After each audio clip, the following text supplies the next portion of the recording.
¿Qué tal? Buenos días a todas, a todos. Muchas gracias por su presencia, por su asistencia en este martes 23 de agosto de 2022.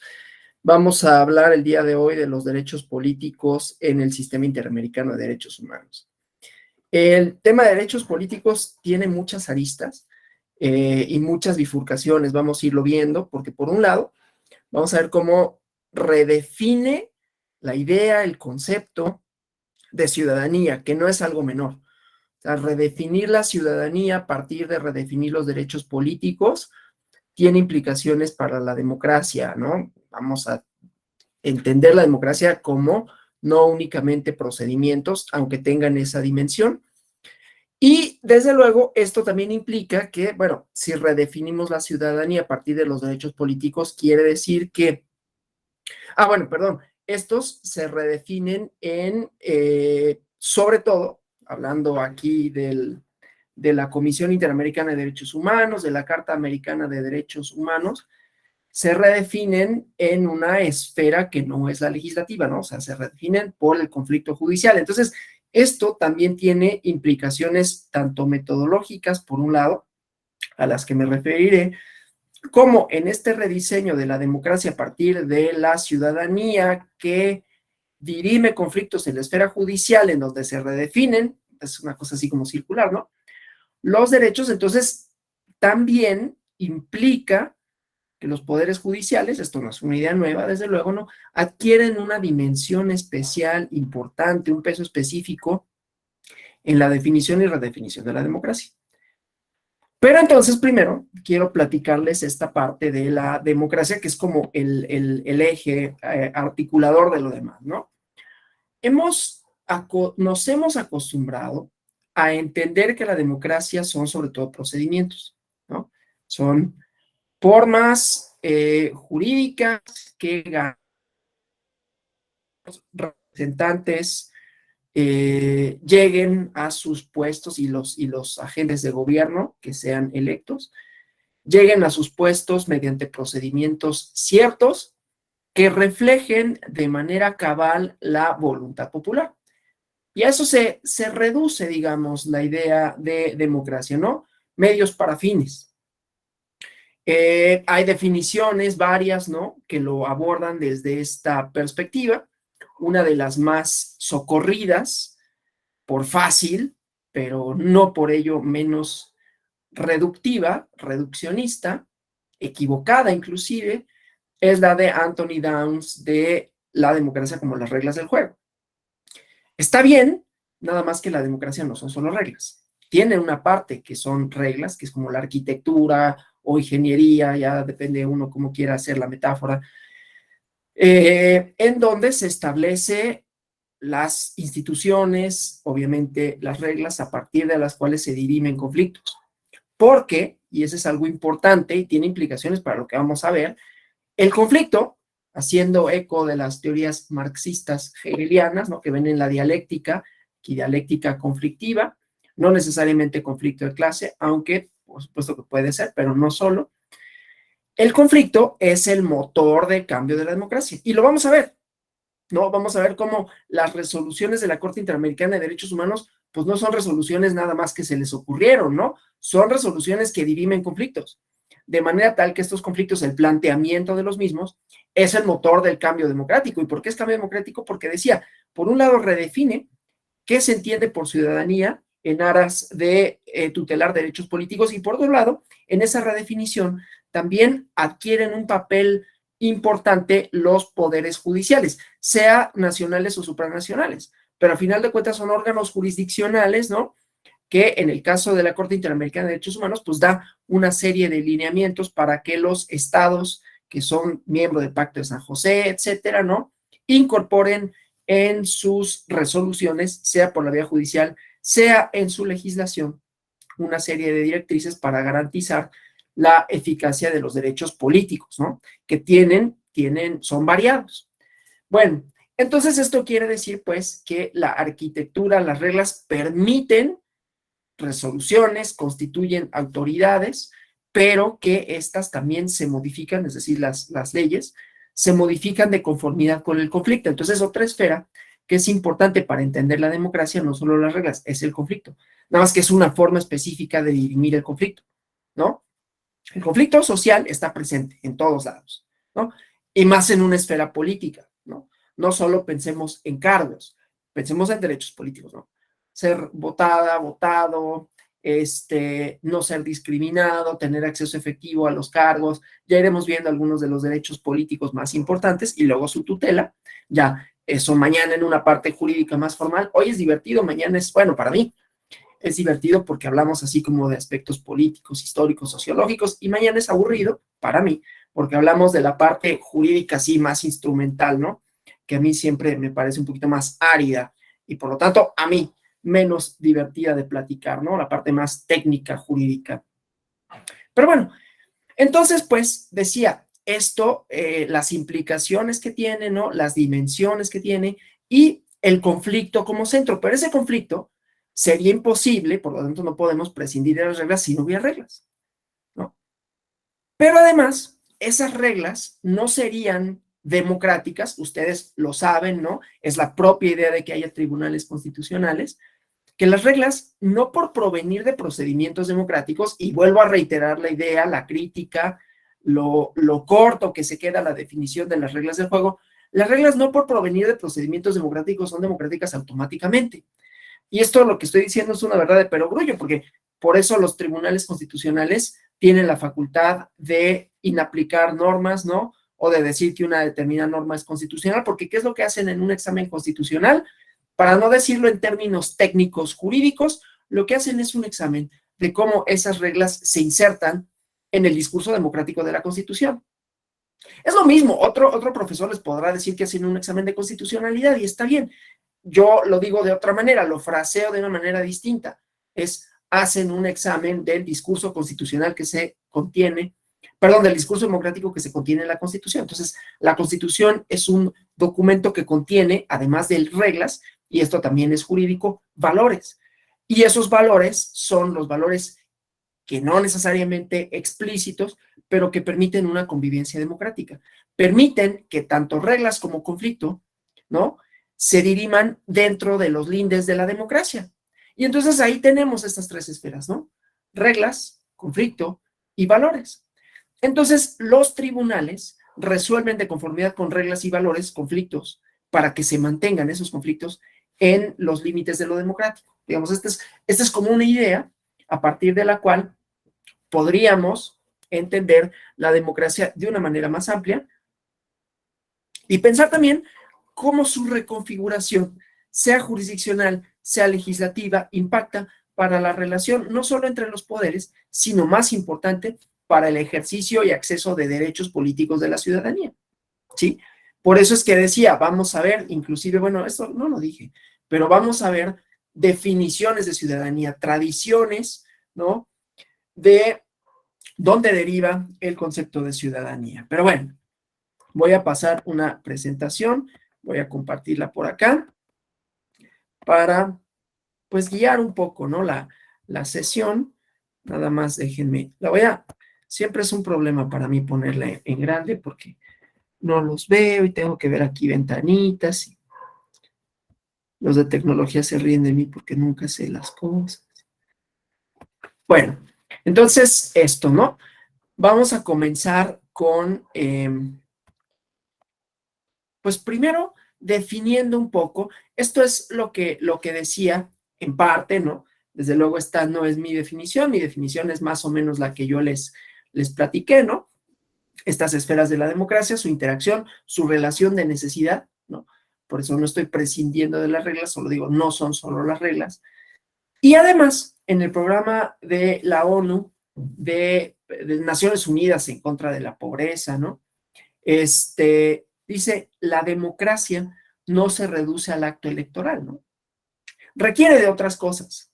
Obviamente de eficiencia en cuanto hace a las resoluciones, transparencia en cuanto hace al ejercicio de las autoridades, equidad también, esto lo entendemos ya bien, ¿no? Que todas las personas tengan las mismas posibilidades, no solo en la contienda política, que desde luego en la contienda política, pero también en el acceso a los distintos derechos políticos, ¿no? Equidad en las instituciones públicas, igualdad de trato. Esto es bien importante, porque vamos a ver cómo por la vía judicial, cuando veamos esta de las tradiciones de la ciudadanía, ¿no? Pero vamos a ver cómo por la vía judicial se expande, se redefine el concepto de ciudadanía democrática y además con, perdón, no, estoy haciendo algo que no. Además, con implicaciones, ¿no? Para la propia teoría liberal de la democracia, ¿no? Que a mí la teoría liberal es algo que no me gusta, ¿no? Pero eso no importa, no importa si a mí me gusta o no.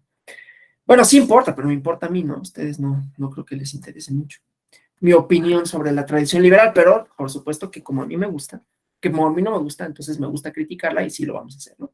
Pero bueno, entonces los derechos políticos, ahorita en general ya los iremos diciendo, ¿no? Pero en el caso de los derechos políticos y su tutela internacional o los derechos políticos de conformidad con la Corte Interamericana de Derechos Humanos, pues están consagrados en diversos instrumentos internacionales, desde luego también nacionales, ¿no? Y buscan, o su finalidad es fortalecer la democracia y el pluralismo político. Voy a subrayar pluralismo político para después hacer una reflexión en torno a qué significa pluralismo político cuando veamos tradiciones de la ciudadanía. Por ahora solo voy a decir, cuando pensemos en pluralismo político, no pensemos desde la idea liberal de toda opinión es igualmente válida, cosa que además que no es cierto. No es cierto que toda opinión sea igualmente válida. O sea, si yo no soy y no lo sería y no podría serlo, pero si yo fuera una persona que tuviera un discurso, vamos a pensar, contrario, no voy a puntualizar qué tipo es, contrario a algún derecho legítimo de alguna persona o colectivo, ¿por qué tendría yo, no, libertad para manifestarlo? La tradición liberal va a decir, no, sí, claro, y lo vamos a derrotar con argumentos. Además, no es cierto, no lo derrotan con argumentos. Los discursos estridentes, incendiarios, contrarios a la pluralidad social que después definiré, no son democráticos porque no se atañen a los valores democráticos que tienen como eje el pluralismo político y social, ¿sí? Entonces, eso por un lado. Eso de todas las opiniones son válidas es una mentira, por un lado. Y por otro lado, el pensar que todas las opiniones son válidas está reduciendo la cuestión política a opiniones. La política no son solo opiniones. Se puede manifestar en opiniones, pero no nada más es eso. De manera tal que vamos a entender el pluralismo político desde una perspectiva más amplia, ¿no?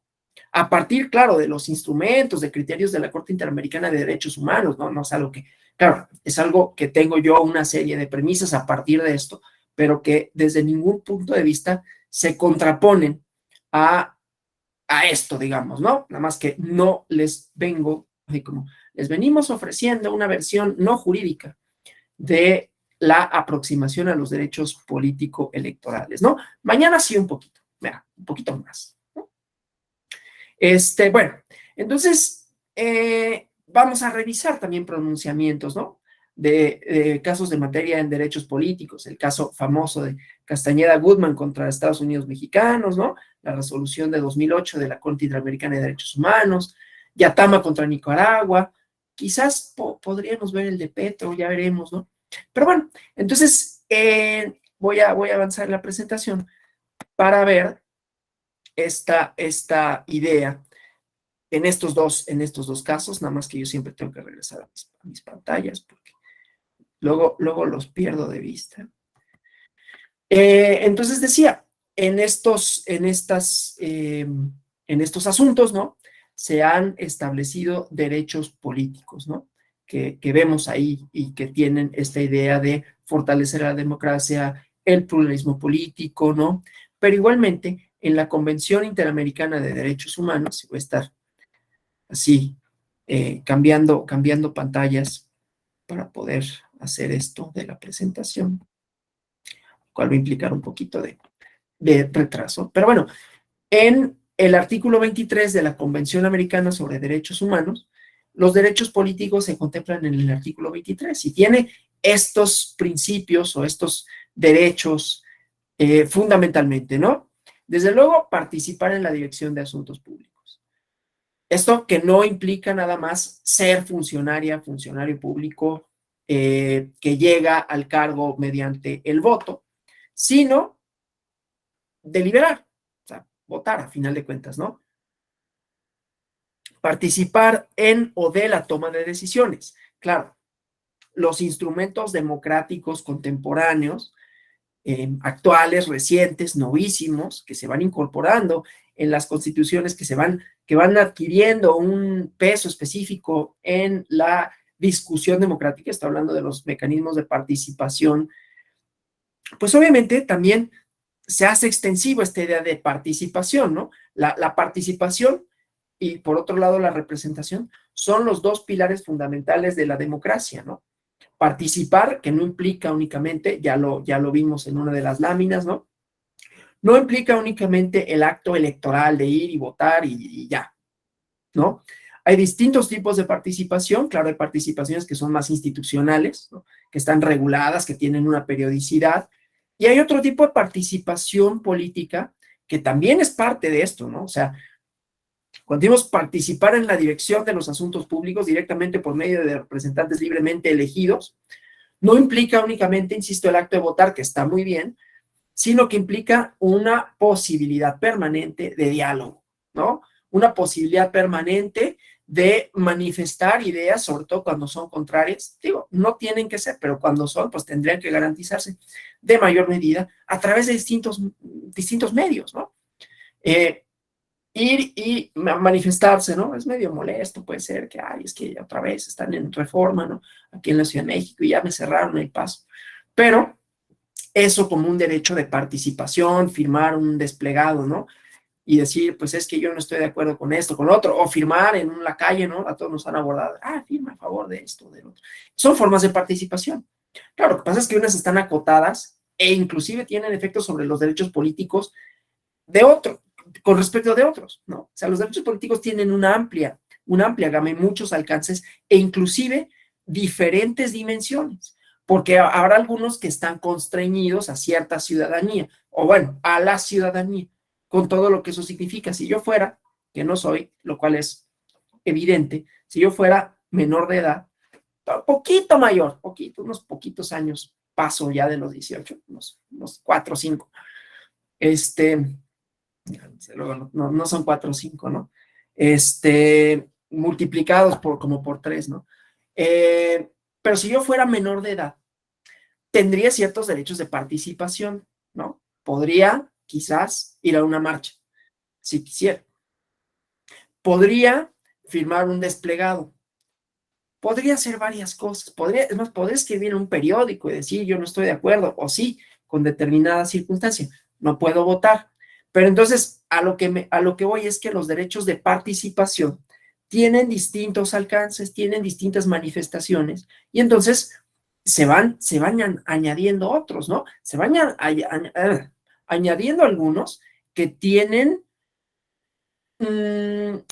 efectos con relación a la esfera política directos, ¿no? Porque constituyen cosas, los mecanismos de participación directa. Con los candados que sean, ¿no? Que la revocación de mandato necesite del mínimo para ser vinculante, ok, sí, pero si lo es, entonces tiene efectos jurídicos vinculantes, a diferencia de lo que puede tener una manifestación, ¿no? Yo puedo ir y decir y todo, y eso no quiere decir que, si bien se está garantizando mi derecho de participación, que es legítimo y que se tendría que resguardar, ¿no? Eso no implica que sea necesaria y forzosamente vinculante para quienes toman las decisiones, como sí lo sería un ejercicio de revocación de mandato, un ejercicio de consulta popular, claro, con los límites, cada diseño constitucional, local, nacional, es distinto, pero son formas de garantizar la participación que, insisto, trascienden al mero acto electoral, ¿no? Que era como la forma primigenia, pero desde luego en esta idea de la democracia, sus problemas, sus limitaciones, pues van añadiendo instrumentos que permitan y que incidan en la vinculación entre la ciudadanía y las y los representantes y gobernantes, ¿no? Bueno, entonces eso por un lado, participación. Por medio de representantes libremente elegidos, que tiene también sus propias aristas, ¿no? libremente elegidos, entonces ahí lo vamos a vincular con otros aspectos, con otros derechos, ¿sí? Como es, por ejemplo, ¿no? Que se garanticen condiciones de equidad en la contienda, ¿no? Que tengan las mismas posibilidades de participar. Esto nos regresa, ¿no? A la idea de democracia, bueno, a la idea de competitividad como una característica institucional de la democracia. Por eso digo, las instituciones, por supuesto que importan, ¿no? Y entonces aquí, pues esa libertad de elegir es que sea fiel reflejo de la voluntad popular. Pero, ¿no? Esa libertad se garantiza de distintas maneras, ¿no? Insisto, condiciones de equidad para los contendientes, pero también que la voluntad popular sea respetada de manera tal que todas las mediaciones entre esa voluntad popular y el acto mismo de elegir representantes no se vicie, ¿no? Para quienes son abogados, pues eso de los vicios de la voluntad son relativamente sencillos y son extrapolables a esto. El acto de votar es una manifestación de conformidad por un lado y de constitución por el otro del contrato social. Estoy conforme dentro de los límites que puede eso resultar, que no quiere decir que esté totalmente conforme, pero hay una cierta conformidad con el contrato social y entonces voto y ahí establezco un vínculo, ¿no? Para con la comunidad y también eso tiene efectos jurídicos porque vincula a la o el representante o gobernante con la propia comunidad, ¿no? En ese acto al que se suman otros y entonces la idea de la mayoría, ¿no?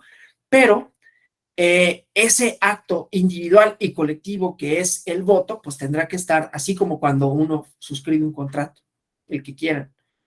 Elemento de existencia para que el contrato pueda ser válido es que la voluntad no esté viciada, ¿no? Que no haya una coerción.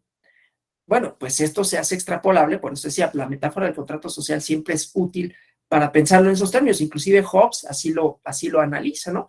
Se rompen los fundamentos del contrato social, los fines para los cuales está establecido, o la voluntad no es tal, no hay libertad para expresarla, y entonces no puede tener efectos, ¿no? Pues aquí es lo mismo. De manera tal que la voluntad popular expresada en el voto siempre va a estar mediada, ¿no? O sea, siempre no es algo directo, no es algo, y digo, cualquier contrato, ¿no? Yo quiero comprar un Ferrari, no puedo suscribir un contrato de compraventa de un Ferrari porque tengo una limitante que se llama dinero, ¿no? Entonces, pues tengo que comprar otro coche, ¿no? O quiero rentar un departamento, pero pues también estoy constreñido a las circunstancias económicas, ¿no? Entonces, bueno, siempre va a haber mediaciones entre la voluntad. Igualmente, en el acto de votar, pues bueno, yo nací en una familia que tiene sus preferencias y a lo mejor esas preferencias me encaminan, ¿no? Un poquito, o al contrario, no, me caen gordos y entonces yo me opongo a eso, o por otras razones, no importa. Pero entonces, no es como que la voluntad no tenga mediaciones. La voluntad se conforma con relación a la percepción, la evaluación que tenemos de nuestro entorno, de nuestro medio, de conformidad con las herramientas que vamos desarrollando. La idea de la ciudadanía es que esas herramientas sean propiciadas por la propia comunidad política, incluyendo a las autoridades, y que tengamos una idea cabal de cuáles son los valores centrales para la convivencia y de la esfera pública deseable que queremos construir, lo cual no quiere decir que vamos a llegar a un consenso absoluto con relación a esto, ¿no? Y ahí me detengo porque después hablaremos de ciudadanía democrática. Entonces, tiene todas estas implicaciones. Desde luego, votar y ser elegido en elecciones periódicas auténticas. Y otra vez, el elemento autenticidad nos regresa a la parte de una arquitectura constitucional que permita que la voluntad popular, que los cargos, que las condiciones de competencia sean equitativas, ¿no? Que todas tengan las mismas posibilidades de competir, de ganar y que el único elemento para definir a quién ocupa el cargo sea esto, la voluntad popular, que regresándonos al primer inciso tendrá que ser libre en la medida que la coerción no sea un elemento para viciarla, ¿no? Puede tener influencias, esa es la propaganda política, que está limitada, está delimitada, se sanciona cierto tipo de intervención, ¿no? Para que haya un cierto equilibrio entre unos, otras y otros, ¿no? Por cierto, voy a hacer un comercial porque el jueves vamos a tener un taller, una actividad de análisis de resoluciones y vamos a analizar una que tiene que ver justamente con el principio de equidad y observadores electorales, ¿no? Entonces las invito para que a las 10 de la mañana el día jueves se conecten. Y desde luego los invito porque voy a estar yo, ¿no? Y entonces eso lo puede hacer o atractivo o poco atractivo. Ya juzgarán ustedes, ya será un elemento para que digan, no, pues no me voy a conectar porque ya vi cómo eres. Habrá algunos aquí que ya hayan tomado clase conmigo, pero habrá quienes no. Y entonces sea recomendado o desrecomendado. Pero bueno, vamos a analizar esta idea de la equidad y cómo se hace extensivo a muchos actores políticos, incluidos ahí los observadores electorales. Entonces, la comunidad política, y eso es lo que me interesa, los derechos que pueden ejercer de los que son titulares, que pueden reivindicar para sí, son muchos, ¿no? Entonces, si decimos votar y ser votado, sí, pero de votar y ser votado, o de otra manera decirlo, representatividad y participación, tienen un montón de ramificaciones, un montón de aristas, y con ello también mecanismos que los protegen, pero con ello también da lugar a conflictos que los redefinen, y terminan redefiniendo los derechos, y terminan redefiniendo la ciudadanía, que termina redefiniendo la democracia, ¿sí? Bueno, entonces, esta idea de la periodicidad, de la autenticidad, ¿no? Que sea sufragio universal, problemático, ¿no? En la teoría democrática, la idea del sufragio universal, ¿no? La idea es que en aras de la ciudadanía democrática, pues que las personas que son consideradas, y esa es una de las limitantes que me interesará y en la que me detendré un buen rato, pues la ciudadanía es una definición jurídica que implica limitantes, ¿no? Pero bueno, y el sufragio universal, bueno, tiene mucha complejidad, ¿no? Ya lo iremos viendo. Pero bueno, sufragio universal, vamos a pensarlo así, todas las personas que cumplan con los requisitos de ciudadanía podrán deliberar en la esfera pública. Y digo que es problemático porque igual, ¿no? El conflicto lo redefine. Hubo algún momento, ha habido momentos, sigue habiendo momentos, ¿no? En donde por distintas razones se limitan los derechos políticos, ¿no? Uno de ellos es la prisión preventiva. Ya se ha redefinido por eso digo que se redefinen, por eso digo que todos estos derechos son plásticos, ¿no? Son plásticos en el sentido que son maleables, moldeables, maleables en el mejor de los sentidos, ¿no? O sea, que no son una cosa que contenga todo, sino que a partir de los conflictos se van haciendo, se van expandiendo, y la idea es esa, expandirlos. Por eso digo, cualquier discurso que aunque se ciña a las reglas democráticas implique reducirlos, entonces no es democrático. Pero bueno, entonces, sufragio universal, igual, voto secreto, en donde se garantice la libre expresión de las y los electores y que sean, bueno, y por otra parte, ¿no? Tener acceso en condiciones de igualdad a las funciones públicas, ¿no? Que no haya criterios de distinción. Todo esto, ¿no? Tiene, y podría citar, ¿no? Asuntos resueltos por la Sala Superior en donde se hace alusión a instrumentos internacionales, ¿no? Se hace esta evaluación de cuál es el marco constitucional o iba a decir una cosa, convencional vigente. No es que iba a decir algo porque la Corte va a deliberar, no es que eso no es un derecho político, tiene implicaciones políticas, es que, a ver, van a deliberar sobre el arraigo y su convencionalidad. Más allá de la parte técnica de si la Suprema Corte de Justicia de la Nación puede ser control convencional de la Constitución, los abogados se jalan de los pelos, yo afortunadamente no, por saber si pueden hacerlo o no lo pueden hacer, pero finalmente, pues si lo hacen es que lo podían hacer. Y entonces eso tiene impacto, o sea, el pensar en el arraigo es una figura del derecho penal que restringe derechos democráticos, que también impactan en lo político, desde luego, ¿no? Te coloca en otra situación como persona, te coloca en una situación inclusive de no persona, ¿no? Porque pierdes en realidad tu presunción de inocencia, pierdes todo, ¿no? Quién sabe qué te hacen ahí 40 días hasta 80 días hábiles arraigado en lo que indagan si hay pruebas en tu contra. Bueno, eso solo para decir cómo esto puede ser extendido. Claro, lo que pasa es que aquí tiene derechos políticos, ¿no? Pero los derechos en un sistema democrático no se limitan a lo político en sentido estricto, ¿no? A estos actos de elegir y de ser representados, sino también en cómo el Estado ejerce la violencia en contra de una persona determinada, ¿sí? ¿Qué conductas se criminalizan? Pues es que eso tiene efectos en la esfera política, en términos amplios, ¿no? La comunidad política se redefine porque entonces el Estado tendrá legitimidad democrática o no de actuar como ente violento, ¿no? Actuando en la última ratio, la violencia legítima, sí, solo sí se adecua a ciertos estándares. Entonces, eso también redefine la comunidad política, pero es una parte que me interesó hacer, ¿no? Bueno, entonces, de acuerdo con la Comisión Interamericana de Derechos Humanos, los derechos políticos, en sentido estricto, vamos a decirlo así, son aquellos que reconocen, protegen el derecho y el deber de todas y todos los ciudadanos de participar en la vida política de su país, ¿no? Entonces, déjenme avanzar en la presentación, ¿sí? Ahorita voy a llegar a esto porque esto me interesa en particular, ¿no? Pero antes vamos a, perdón, tengo que hacer esto cada vez. Entonces decía, los derechos políticos son aquellos que reconocen, que protegen el derecho, el deber de toda la ciudadanía de participar en la vida política de su país. Insisto, podríamos vernos un poquito más, o sea, ampliar el alcance de los derechos políticos y decir, si significa participar, si significa ser representada, representado, ¿qué implicaciones tendrá para efectos de esto la idea de, perdón, es que me llegan luego WhatsApps y procuro verlos porque luego es comunicación aquí oficial de, oye, ya no te escuchas o ya no sale tu presentación.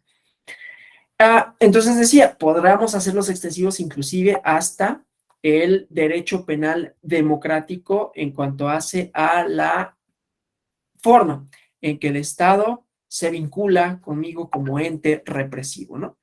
Pero bueno, la participación política, vamos a restringirlo aquí a participación, ¿no? Puede incluir muchas actividades, ¿no? Ya lo había dicho, que las personas realizamos individualmente, organizadas, para intervenir, ya sea en la designación de gobernantes, ya sea en la dirección de asuntos públicos, ya sea en tratar de influir en la formación de la política estatal a través de mecanismos de participación directa, o a través de la propia participación, decía, marchas, desplegados, firmas, etcétera, ¿no? Y de acuerdo con la Corte Interamericana de Derechos Humanos, las y los ciudadanos tenemos el derecho de participar activamente en la dirección de asuntos públicos, directamente mediante refrendos, plebiscitos, consultas o por medio de representantes libremente elegidos, ¿no? Estas dos ideas de la democracia representativa y la democracia participativa, que no están disociadas, ¿no? No son dos horas, sino en todo caso son complementarias. Y bueno, en la Carta Democrática Interamericana se enfatiza, ¿no?, la importancia de la participación ciudadana como un proceso permanente que refuerza la democracia. Pero en este reforzamiento de la democracia también tenemos a otro ente, ¿no?, que es el Estado. Entonces, esto se vuelve un proceso bastante más interesante, ¿no?, que la idea mecánica de participación política en sentido estricto, porque entonces también se obliga al Estado, ¿no?, a responder, al Estado a justificar, a argumentar sus decisiones. Voy a poner un ejemplo de mecanismo de participación y cómo esto, insisto, tiene impacto en cómo se reconocen, se vuelven eficaces y se ejercitan derechos políticos, ¿no? Los parlamentos abiertos. Yo sé que los parlamentos abiertos, así como el formato que tienen, sigue siendo acotado. Se abre a la ciudadanía, no se abre se abre a algunas personas a quienes se invita, lo cual ya implica una restricción, ¿no?, para que participen en una serie de foros que no necesariamente serán tomados en cuenta, pero que propondrán y que de alguna manera le marcarán una directriz a la opinión pública, a quienes se quieran informar. Una cosa fundamental en la participación, en la formación de voluntad, es que haya información suficiente para que la ciudadanía tome decisiones, valga la redundancia, informadas, ¿no? Bueno, pero estos mecanismos, decía, de deliberación, lo que en todo caso podrían permitir, o lo que deberían permitir, y ahorita voy al y ahorita voy al judicial y al ejecutivo, es que haya una intercomunicación. Vamos a suponer que en los foros se sugieren una serie de cosas y entonces en el dictamen que haga la comisión relativa, ¿no?, la comisión de puntos constitucionales, la comisión de reforma del Estado, reforma electoral y del Estado, o las y los diputados que elaboren la exposición de motivos si presentan otra iniciativa a partir de lo que se analizó en los foros, como quiera que sea, o decía el dictamen, o los puntos que se diriman en el pleno, si llega al pleno, que seguramente llegará al pleno, ¿no? La iniciativa o las iniciativas. Entonces, pues de conformidad con lo que se estableció en los foros, de conformidad con la discusión pública, habrá elementos para que las y los legisladores contesten a eso, ¿no? Idealmente, son desde luego condiciones posibles, idóneas, para que se dé diálogo, y entonces hay una fundamentación, no en el sentido jurídico, sino una fundamentación del porqué de la decisión, que tendrá que tener una serie de argumentos más o menos sólidos para justificar los porqués. Entonces, eso también implica una relación de intercambio, de diálogo, que desde luego es democrática en la medida que responde y en la medida en que considera que esa deliberación es legítima, y entonces habrá que contestarle y habrá que decirle las razones por las cuales se toma o no en cuenta. Eso en los ejercicios del Parlamento abierto, que podría tener otras derivas, ¿no? Que podrían hacerlo más robusto o más abarcar a un número de gente mayor, pero dejémoslo ahí. Sucede lo mismo con la justicia abierta, ¿no? La idea de los estados abiertos, que es poder judicial, ejecutivo, legislativo, ¿no? Que deliberan con la ciudadanía, que a través de las tecnologías de la información y la comunicación, a través de los portales de internet, dan a conocer sus insumos y dan a conocer sus resoluciones y propician un diálogo con la ciudadanía, porque esta pues va a estar más al pendiente, ¿no? Va a poder deliberar con relación a lo que ahí se resuelve, y con esto pues se va legitimando y se va fundamentando, se va discutiendo a través de la argumentación, decía, el hecho mismo de ser del poder público, ¿no? Entonces es un ejercicio continuado, que no se limita al mero acto de votar, ya había dicho, ¿no? Entonces, la democracia representativa, con todos sus problemas, ¿no? Gracias a estos mecanismos de participación ciudadana, gracias a estos diseños de justicia abierta, ¿no? Se refuerza, se profundiza con la participación permanente, desde luego ética, responsable, ¿no? De la ciudadanía, dentro siempre de las reglas, ¿no? Dentro de un marco de legalidad conforme con el orden constitucional. Entonces, bueno, también con en esta declaración de la Carta Democrática Interamericana, hay un papel, digamos, teleológico, una finalidad fundamental para el desarrollo conceptual de los derechos políticos, ¿no? Y la Carta Democrática Interamericana, en su artículo 4, recoge esta idea, ¿no? Que configura un enfoque de expresión consensual, ¿no? Que tiene relación directa con la interpretación, con la aplicación de una disposición amplia, como la del artículo 23, al que ya me referí, que ya destacamos algunos de sus elementos, ¿sí? Entonces, los derechos políticos, tal como son considerados por la declaración, tienen dos aspectos claramente identificables: el derecho al ejercicio directo del poder y el derecho a elegir a quienes deben ejercer. Esto supone una concepción más o menos amplia, ¿no?, de la democracia representativa, que desde luego descansa en la idea de soberanía del pueblo, y donde las funciones a través de las cuales se ejerce el poder son desempeñadas por personas que se escogen en elecciones libres y auténticas, ¿no?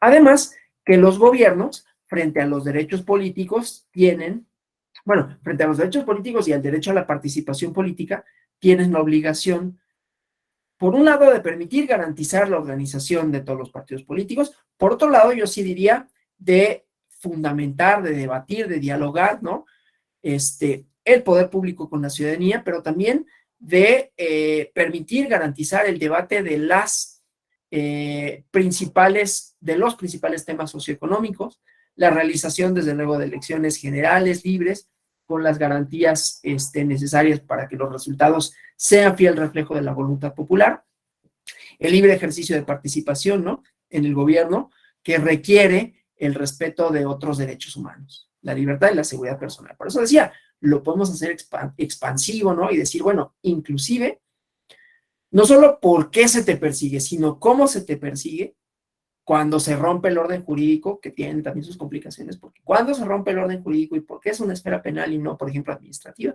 es un problema, ¿no? Y no es fácil de deducirlo, salvo por determinadas conductas. Todo esto también para decir, nada de lo que está expresado en los códigos es obvio necesariamente, ¿no? Hay una lógica jurídica que nos permite hacer inferencias, hacer deducciones, ¿no? Pero en el contenido legislativo, no estoy diciendo que sea la única fuente de derecho, porque empecé con la premisa de que la primera fuente primigenia de derecho son resoluciones judiciales alimentadas por el conflicto, pero la ley también importa, ¿no? Aún si es interpretada, aún si es inaplicada, aún si es reinterpretada, pues es una fuente importante, ¿no? Y la arquitectura constitucional democrática es base fundacional para las condiciones de competencia y participación. Y decía, tiene varias aristas, lo cual también implica garantizar, ¿no?, que por el ejercicio en reivindicación de derechos políticos de que se es titular, no serás perseguido, ¿no? Pero insisto, esto también se puede hacer extensivo a las formas de persecución, aun si no se trata de derechos políticos en sentido estricto. Entonces, la plena vigencia de la libertad de expresión, de asociación, de reunión, se vuelve también imprescindible para la participación directa en la toma de decisiones que afectan a la comunidad, ¿no? Y aquí es, otra vez, lo hacemos extensivo a las distintas formas de participación, ¿no? No van a disolver una asamblea que delibera, no van a disolver injustificadamente una marcha, aunque sea medio molesto, ¿no? Entonces, bueno, el ejercicio de los derechos políticos es inseparable de otros derechos humanos fundamentales, ¿no? Lo dice la propia Comisión Interamericana de Derechos Humanos en un informe Haití, ya viejito, del 90, pero aún así. Y bueno, por esta misma razón, el adecuado ejercicio de derechos políticos que consagra el artículo 23, que ya vimos, ¿no?, se vincula con la vigencia de sus libertades, ¿no? Con la vigencia de los derechos y libertades, entre los cuales están asociados el derecho a la libertad de expresión, a las garantías judiciales, el derecho de reunión, a la libertad de asociación, el derecho a la tutela judicial, el derecho a la libertad de investigación, opinión, expresión, difusión, ¿no? Aquí, por ejemplo, la parte del periodismo, ¿no? El manto protector al periodismo, el derecho de asociación y reunión, el derecho de justicia, ¿no? Y entonces, los derechos políticos son derechos humanos de importancia fundamental, ¿no?, dentro del sistema interamericano, que se relacionan estrechamente con otros derechos consagrados en la Convención Americana y en los instrumentos constitucionales, ¿no? Libertad de expresión, libertad de reunión, libertad de asociación, y en su conjunto hacen posible las relaciones sociales democráticas, ¿no? Bueno, vamos a esta parte de la ciudadanía, pero antes quiero saber si vamos bien. ¿Todo bien? ¿Preguntas, comentarios hasta aquí? Bueno, para quienes no hayan tomado clase conmigo, ¿no?, están abiertos los micrófonos, el chat, ¿no? Si tienen alguna duda, pregunta, comentario, aún si es como contrario a lo que estoy exponiendo, no es cierto eso que dices, o no estoy de acuerdo por esta razón, pueden en cualquier momento formularlo. No tuve ni siquiera la decencia de presentarme, pero bueno, ya lo vieron en el programa, ¿no? Alonso Vázquez Moyers, profesor investigador de la Escuela Judicial Electoral. Si llega una persona, empieza a hablar, 50 minutos después se da cuenta, por cierto, no me presenté, mi nombre es, pero sé que hay algunos de ustedes que ya saben quién soy, y los que no, pues ya lo habían visto en el programa probablemente, y si no, pues ya me presenté. Tarde, pero al menos lo hice, ¿no? Disculpen. Luego las clases en la mañana son así, porque llego así emocionado, ¿no?, con ganas de hablar, cosas que, algo que por cierto tampoco es difícil que no tenga yo. Bueno, ciudadanía, aquí vamos a parar un poquito y vamos a hablar de ciudadanía, ¿no? Vinculada a la idea de derechos, porque la ciudadanía somos quienes tenemos derechos políticos, somos los depositarios, quienes podemos reivindicarlos, pero la ciudadanía tiene una definición formal, objetiva, en las leyes, ¿no? Son ciudadanas, ciudadanos quienes cumplen con determinadas condiciones: edad, residencia, filiación, independientemente de sus opiniones políticas. De hecho, es fundamental que sea así, ¿no?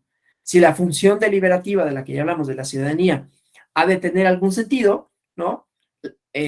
Pues no tendría por qué ser un elemento para considerar o no a una persona ciudadano o ciudadano las opiniones políticas, ¿no?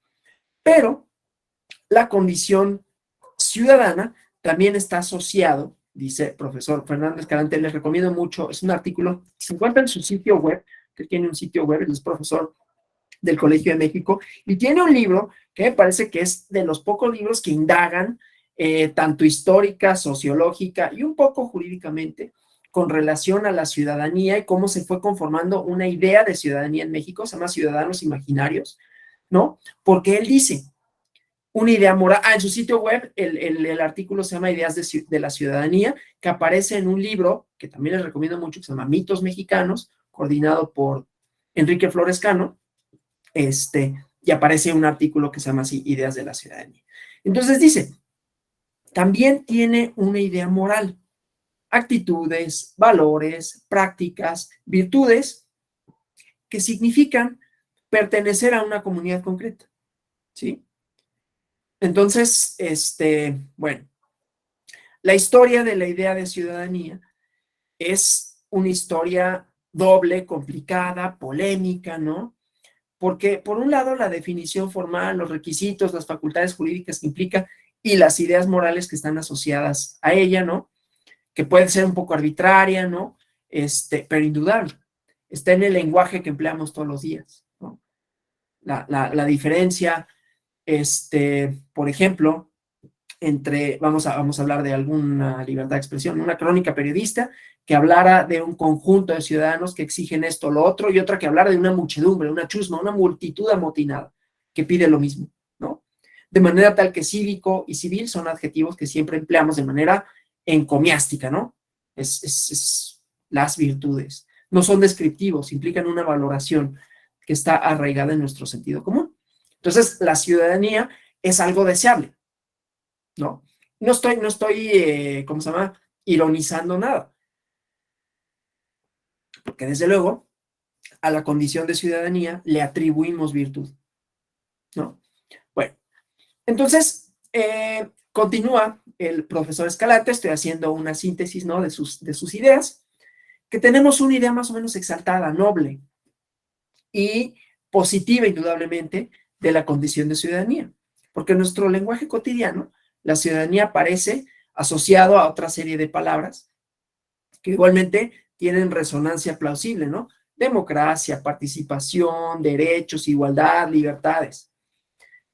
La cosa de la asociación puede ser difícil en algún caso, pero es obvia, ¿no? Y digo, puede ser discutible, puede tener dificultades porque no toda forma de asociación es legítima, ¿no?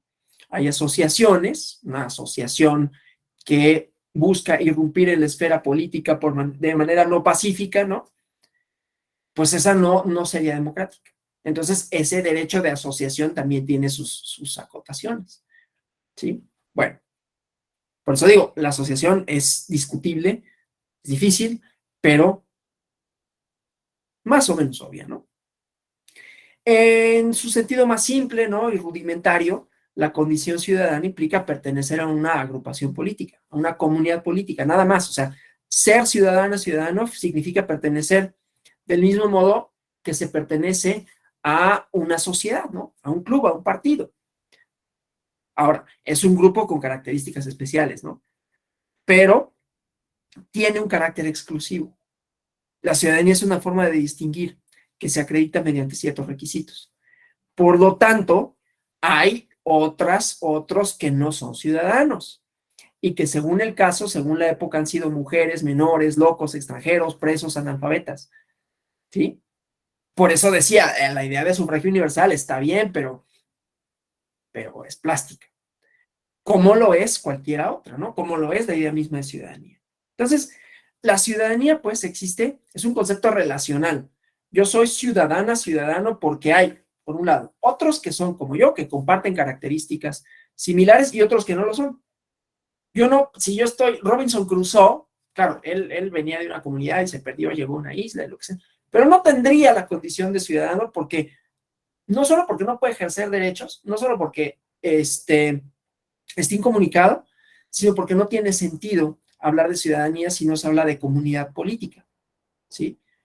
Entonces, esto, ¿no? Es un concepto relacional, de manera tal que implica que hay una forma de organización política donde las decisiones que afectan al conjunto se adoptan de manera colectiva. Entonces, ser ciudadano implica capacidad para intervenir en las deliberaciones, ¿no? Acerca de la vida colectiva. La capacidad para ya lo dijimos, ¿no? Participar en la toma de decisiones y de ocupar puestos de mando de representación. Pero a lo largo de la historia han ido cambiando las definiciones de la ciudadanía, ¿no? En ambos aspectos. Han cambiado mucho los requisitos para ser ciudadano, ciudadana. Hoy tengo que decirlo así, ¿no? Ciudadana también. Y nos parecen algunas absurdas, ¿no? Las restricciones del pasado nos parecen absurdas, pero han cambiado también las facultades que implica el ejercicio de la ciudadanía. Las condiciones que se exigen hoy para acceder a la ciudadanía son muy distintas de las que se exigían en la Grecia clásica, pero son muy distintas también las atribuciones que tenemos hoy las y los ciudadanos, ¿no? Entonces, bueno, en términos generales, los requisitos de la ciudadanía se han ido relajando, ¿no? Cada vez son menos las limitaciones. Y cada vez son menos las limitaciones, insisto, por la dialéctica del conflicto, ¿no? En su momento, y esto es importante para la democracia, para el surgimiento de los partidos políticos como actores relevantes para la democracia, ¿no? Los partidos surgen cuando surge la democracia y la democracia surge cuando los partidos incorporan a las masas que pueden organizarse, deliberar y que reivindican para sí una serie de derechos. Este libro de John, no es John Thompson, es E.P. Thompson, que se llama La formación de la clase obrera en Inglaterra, ¿no?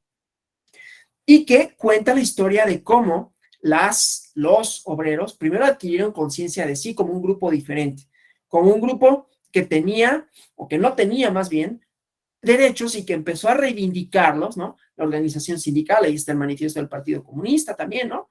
Trabajadores del mundo unidos, ¿no?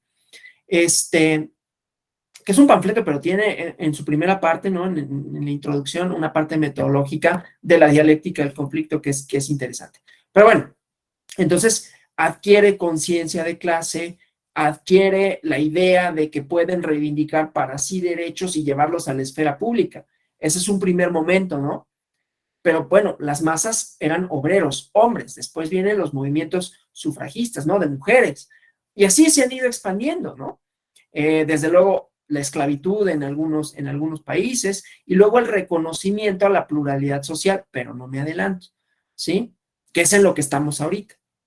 Pero bueno, el chiste pues es que es participación, ¿no? Que las y los ciudadanos tenemos una serie de atribuciones y que se han relajado, que se han transformado y que son menos los requisitos que se exigen al día de hoy con relación a los que se exigían en otro momento, pero sigue habiendo y sigue habiendo limitantes.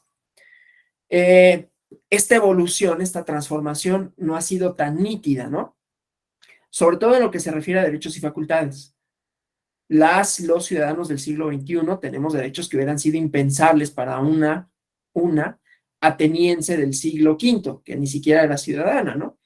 Pero tienen muchas facultades, ¿no? De las tareas concretas de gobierno y representación, porque la idea es otra de democracia, ¿no?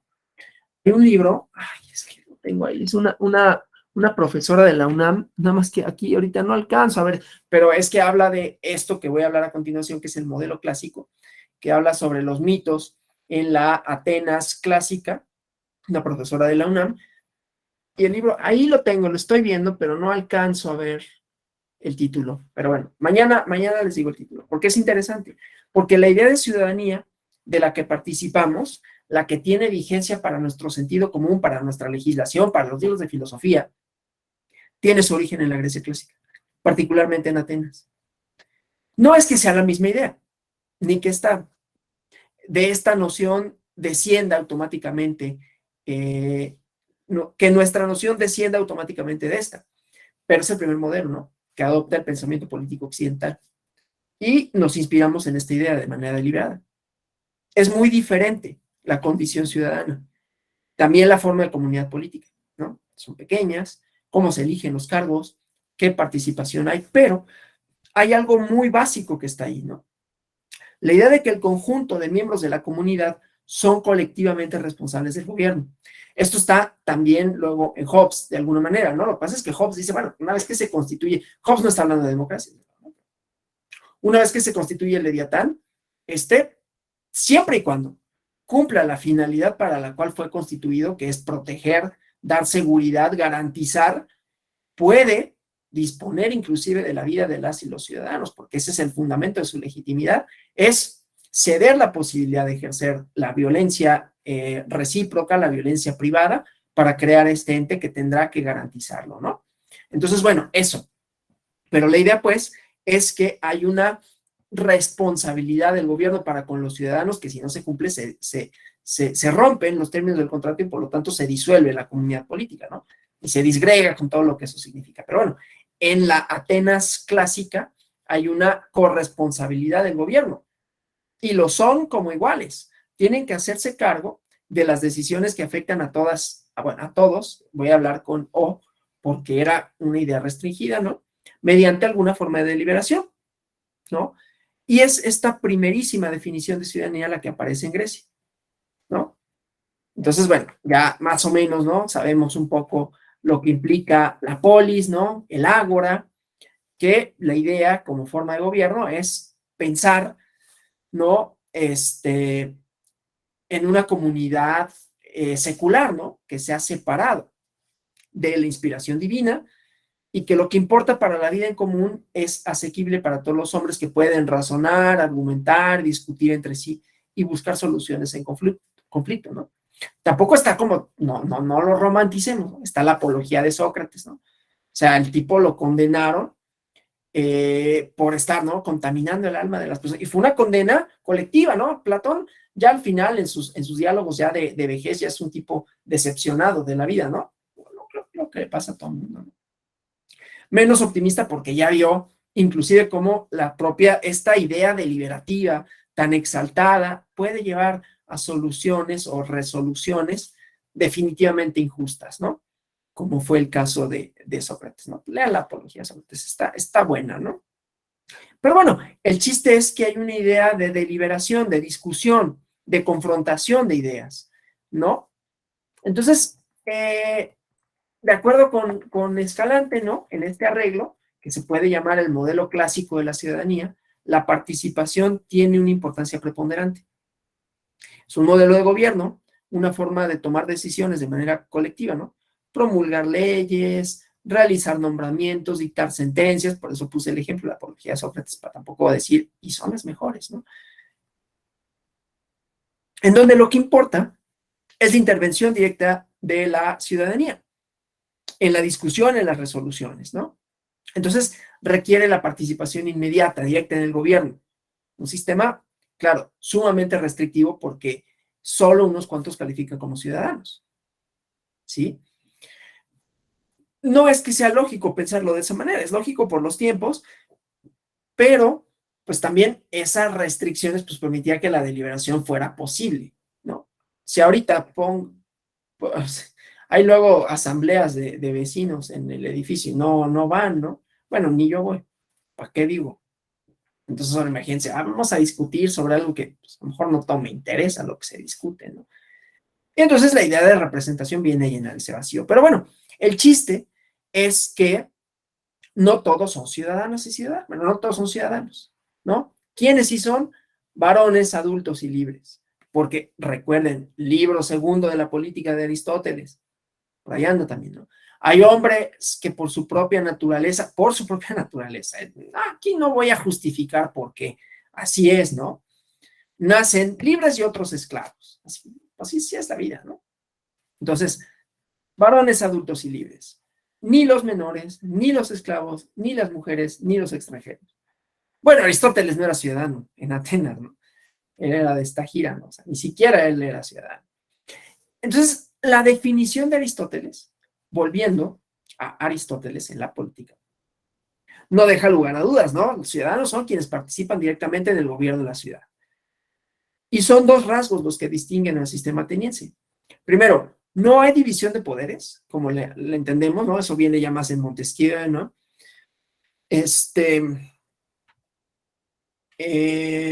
Bueno, y luego Madison, ¿no? Que luego parece que es el único autor que existe, ¿no?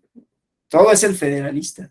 Yo no sé por qué hacen eso, pero a mí luego me gusta así, ¿no? Lanzar así un poquitos dardos envenenados. No es en contra de nadie, es en contra de como ciertas ideas que de pronto se dan como por sentado, ¿no?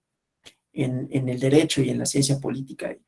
Es que la división de poder, sí está bien, pero a ver, siempre ha habido otras formas y la división de poderes no es una cosa que sea una necesaria camisa de fuerza que no tenga otro tipo de manifestaciones que habrá que complejizar, ¿no? Y no solo decir así como, bueno, como leí Madison Papers, ya sé todo lo que tengo que saber de eso, ¿no? A veces pareciera que así es. No estoy acusando a nadie de nada. Pero bueno, el chiste pues es esta, ¿no? No es la división de poderes que entendemos ahora. Una misma asamblea legisla, designa quienes ocupan los cargos, a los jefes del ejército, es responsable de impartir justicia. Creo que hasta hay una película de la apología de Sócrates, y no está mala, ¿eh? Porque, pues sí, yo creo que la vi, está en YouTube inclusive. Y sí pasan así cuando bebe la cicuta, ¿no? Pues obviamente Sócrates como el modelo de la virtud, ¿no? Y de, bueno, acepto el castigo justo porque es mejor que se cometa una injusticia en contra de una persona a que en nombre de, o a que por una persona que no se comete una injusticia, entonces se comete una injusticia en contra de todos, ¿no? Así como yo no importo mucho, ¿no? Y luego, todos los ciudadanos en la Atenas clásica, ¿no? Pueden ocupar posiciones de gobierno y las ocupan a veces mediante sorteo. Entonces, esta igualdad fundamental, esta responsabilidad común en todos los asuntos públicos define el orden y la idea de ciudadanía ateniense, ¿no? Luego viene un ideal romano. Este se encuentra sobre todo, aunque continúa en el imperio, pero en realidad es en la república, ¿no? Maquiavelo es injustamente tratado, ¿no? Luego es como de, ay, sí, Maquiavelo es el que le da consejos a los políticos para ser malos, ¿no? Lo cual no es cierto, ni siquiera en El Príncipe. Pero, en todo caso, El Príncipe tiene que leerse conjuntamente con otra obra que es El discurso de la primera década de Tito Livio, en donde analiza las instituciones de la República Romana. El ideal de ciudadanía es similar. Bueno, ya saben que los romanos no fueron como muy originales, ni siquiera en su mitología, y muchos se lo piratearon así vilmente de los griegos, ¿no? Le cambiaron el nombre, ¿no? No sé, Zeus es Júpiter, ¿no? Pero pues finalmente es el mismo, ¿no? Y así sucesivamente. Pero entonces hay ideas, valores, fórmulas, ¿no? Que se adoptan directamente de Grecia, que es el modelo cultural que piensa Roma, a partir del cual piensa Roma. Pero el ciudadano romano tiene diferencias con relación a la ciudadanía en Atenas. No tiene nada que ver el ejercicio de la ciudadanía con el gobierno de Atenas, ¿no? Porque decía, las instituciones sí son más complejas en Roma, ahí está lo que al respecto escribe Maquiavelo, ¿no? Y porque además el dominio de Roma era mucho mayor, ¿no? Muchísimo mayor que el ateniense, que pues era su ciudadcita, ¿no? Que después tuvo las guerras del Peloponeso y con Esparta se dieron en la torre, ¿no? Acá Roma se extendió. Y entonces la ciudadanía romana no nada más era aquellos nacidos en Roma, ¿no? Pero bueno, el gobierno era colectivo, ¿no? Esta idea, pero la idea de que los ciudadanos se reúnen, discuten, deciden, es imposible en las circunstancias de Roma. De manera tal que su sistema es complejo, ¿no? Complejo en el sentido que tiene varios componentes. ¿Sí? Cuando hablamos de complejidad, no necesariamente es algo difícil. Es algo que en vez de una unidad, como sería la deliberación en la polis, tiene distintos componentes, distintas instituciones. Y se va haciendo más complejo porque se expanden las fronteras, ¿no? Y entonces hay distinciones, ¿no? La primigenia, ya la conocen, y les recomiendo para esto el libro de Mary Bird que se llama SPQR, que habla de toda la Roma antigua, ¿no? La primera, o bueno, la que dejan leer en la licenciatura de Derecho, ¿no? Que está bonito el libro, el de la columna de hierro, ¿no? De Cicerón. Bueno, conviene más leer a Cicerón, pero está bien, está padre. Patricios y plebeyos primero, ¿no? Todos los habitantes de Roma, que fueron miembros de tribus itálicas, ciudadanos de las provincias remotas, y cada una de estas categorías participa en sus propios términos. Cada ciudadano participa según su estatus y su adscripción. Y las distinciones sirven para integrar un modo de gobierno capaz de administrar la heterogeneidad, concepto que subrayo así, heterogeneidad. A Maquiavelo le llama mucho la atención en el discurso de la primera década de Tito Livio, ¿no? Porque justamente, fíjense, adelantándose a Marx, ya lo había visto Aristóteles, porque la política, cuando hace su clasificación de las formas de gobierno, buenas y malas, la forma ideal de gobierno es la politeia. ¿Y qué es la politeia? Es una síntesis. ¿Y una síntesis de qué? Del conflicto. ¿Del conflicto entre quién? Entre los aristócratas y los plebeyos. Es conflicto de clase. Y en las instituciones romanas, lo que ve Maquiavelo es una limitación al poder de las oligarquías. No lo menciona así, pero es finalmente a quienes más dinero tienen y que haya una serie de instituciones que puedan mediar entre ese conflicto que es indefectible y es inherente a la propia sociedad, pero me interesa la idea de heterogeneidad, porque con esa voy a regresar más adelante, ¿no? Entonces, bueno, la diferencia más notable con respecto al modelo ateniense es que por la extensión de Roma necesita un sistema de representación, ¿no? El Senado. La mayor parte de los ciudadanos no participan, o los comicios por curias y por centurias, ¿no? Para quienes vayan más o menos conociendo las instituciones romanas, no participan personalmente en el gobierno, tampoco en la discusión de asuntos públicos, ¿no? Designan a quienes lo hacen en su nombre, como sea Senado, los tribunos de la plebe, ¿no? Y la participación, no obstante, es importante, ¿no? De los ciudadanos se espera, en esta idea de moralidad, ¿no? Responsabilidad, sacrificio, ¿no? Atención al interés público. Luego, pues bueno, cae la república, llega el imperio y entonces hay otra transformación. Las instituciones de la república son relegadas, son neutralizadas, ¿no? Y pues viene esta autoridad del emperador. Y aunque no se pierde la noción de ciudadanía, sí cambia su sentido, ¿no? Ser ciudadano del imperio me hace titular, bueno, los hacía titulares a las personas de ciertos derechos, derechos frente a la autoridad, pero no es ya la misma, ¿no?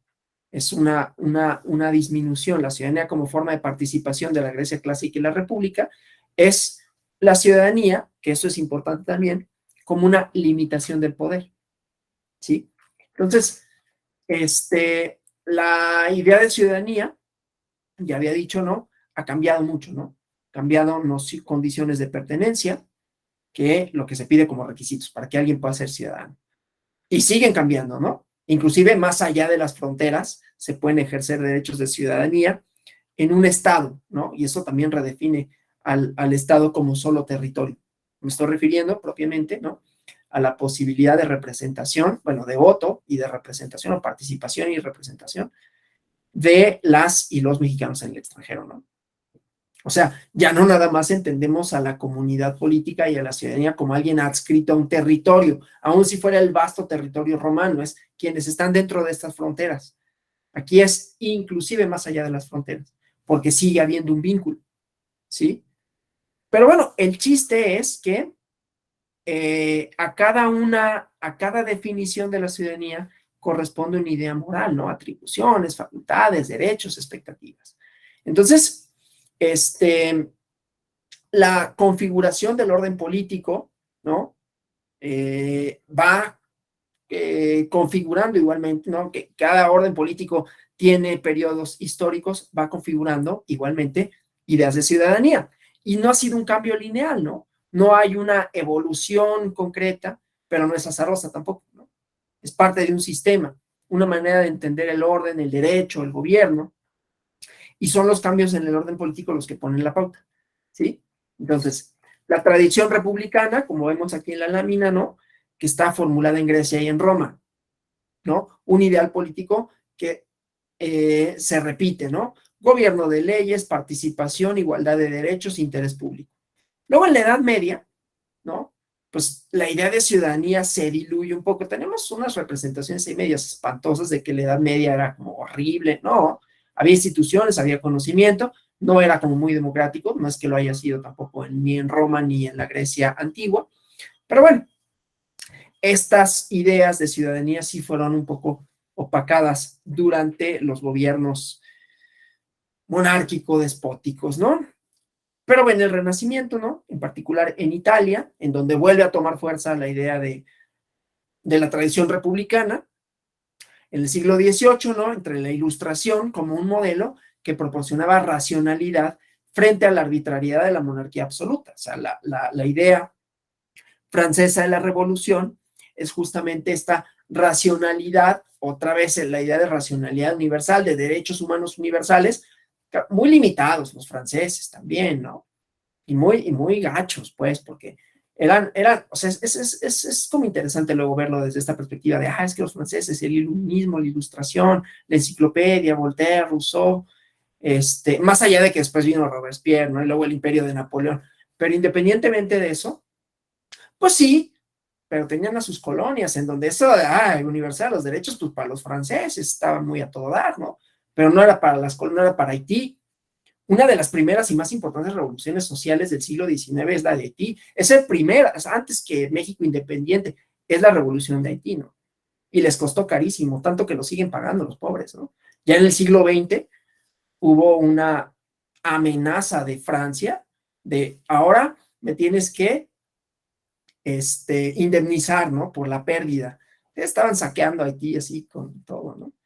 Me tienes que indemnizar por la pérdida y les impuso unos pagos así a los bancos y por eso Haití está como está, ¿no? No porque sean corruptos y, pues claro, tenían que ser, no, porque los franceses fueron, y esto solo lo digo, no con ánimo de denostar a ningún francés, sino de cuidado luego, claro, ellos que trajeron la luz al mundo, no, no es cierto, eran bien desgraciados también, ¿no?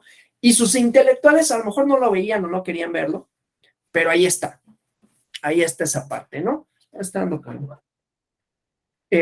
Bueno, entonces, esta idea, ¿no? Que decía, resurge en Francia el modelo racional y la arbitrariedad de la monarquía absoluta. Entonces, el espíritu del republicanismo que implica que predomine el interés público sobre el interés o los intereses particulares o cualquier interés particular. Y por eso decía, le interesa a Maquiavelo cuando ve los limitantes a la oligarquía, ¿no? O a los oligarcas, ¿no? Los individuos participan como ciudadanos en la formación de la voluntad colectiva. Participan teniendo en mente siempre el interés público, cualquiera que este sea, ¿no? El interés público también se va definiendo, dice Montesquieu, ¿no? La fama de la república.